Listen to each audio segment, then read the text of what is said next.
Let's talk about the elephant in the room, which is Poland in the Russian and Ukrainian war. We all know that there are millions of refugees from Ukraine that flew or drove to Poland. And everywhere you go, especially in the city of Wrocław and Kraków and Warsaw, you can hear Ukrainian on the street. Ukrainian is like the Polish language with the Russian accent. So it's very easy for a lot of Ukrainians to learn Polish, and they probably learn it in school, especially because a lot of Ukraine used to be territory of Poland. So there are families in Ukraine and schools in Ukraine that teach Ukrainians how to speak Polish because maybe their dream is to go to Poland one day because they don't like the East. That would be Russia. So recently there was an arrest issued for some chief of an electric or energy company in Ukraine that was doing fraud and laundering money that was coming from the EU and the US. The US obviously recently pulled back the money and is not funding the war anymore, which is great for Russia.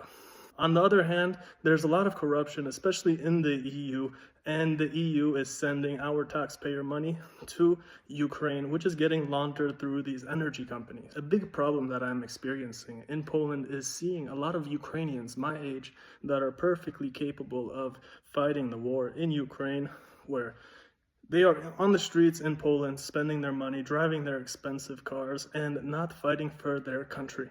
Instead, they want to take over Poland, and there's even saying amongst themselves that Poland, Wrocław, Kraków, Warsaw is theirs now.